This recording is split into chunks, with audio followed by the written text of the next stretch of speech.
Garaagalataan deddeebi'u. Garaagalataan deddeebi'u jechuun waan nuuf ta'e tokko oolmaa Waaqayyo nuuf oole tokkoo fi galateeffachuu yookiin immoo deebi'anii ati kana naaf gooteetta jedhanii dubbachuudha. Galanni egaa karaa adda addaa ibsama. Inni tokko kun naaf ta'eera yookiin kana naaf gooteetta jennee yeroo Waaqayyotti himnu inni kun galatadha. Yeroo si galateeffachuun barbaada jennee Waaqayyoon galateeffannu akkasumas immoo Waaqayyoon galateeffachuuf ulfina kennuufiif jennee waan isatti tolu yookiin waan inni jaallatu waan ulfina isaaf kennu yeroo goonu inni kunis galatadha. Sagaleen Waaqayyoo faarfannaa boqonnaa 50:23 irraa akkas jedha. Namni galata aarsaa godhee dhiyeessu ulfina anaaf hin kenna. Isa karaa isaa qajeelfatuttis fayyisuu koo nan agarsiisa jedha.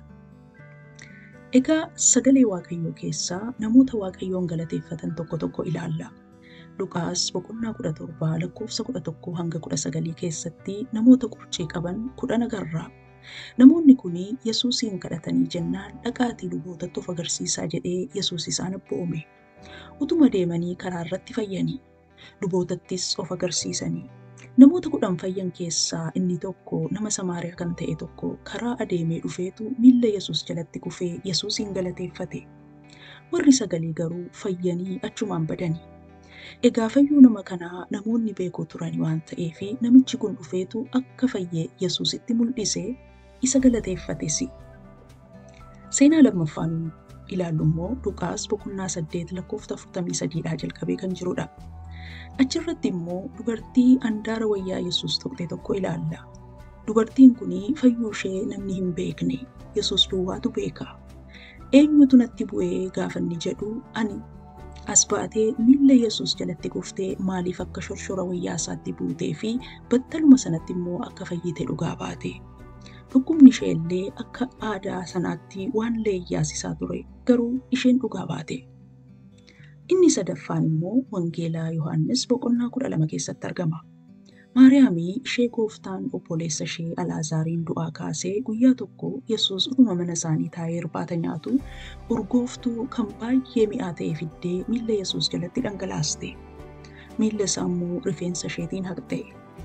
Mee yaada gatii jabaa itti baaftee bittee Yesuusiif haa ta'u jettee miilla isaa jalatti dhangalaafte. Yesuusiif ulfina kennite. Ofii isheef immoo rifeensa isheetiin miilla isaa haquudhaan gadi of deebiste. Anaaf isin Waaqayyoon hin galateeffannaa? Kadhannee gaafa Waaqayyo irraa waa argannu deebinee galateeffanna moo silaa waan hin barbaaddu argadheera jennee achumaan bannaa? Waan Waaqayyo nuuf godhe hoo dhugaan baanaa? Ilaa Yesuus na fayyiseera. Yesuus araara naaf godheera. Na eebbiseera jenneen dubbannaa? Waan gooftaa gammachiisu jireenya isaaf abboomamu faarsaa galataa kennaa galataa Waaqayyoof hin dhiyeessinaa. Kottaa egaa galataan fuula Waaqayyoo dura deddeebi'uu haa shaakallu. Gaaffii fi kadhannaa hedduu yoo qabaanne illee isa Waaqayyo nuuf godhe hundumaa yaannee fi yaadannee haa galateeffannu. Akkuma Waaqayyoon galateeffannu akkasumas immoo namoota jireenya keenya keessatti gumaacha godhan maatii keenya, fira keenya, obboloota keenya haa galateeffannu. Maaliif warqee naaf hin hafne jennee gungumnee nama komachuurraa nama bishaan kubbaayyaa tokko mana isaatii dhugne haa galateeffannu.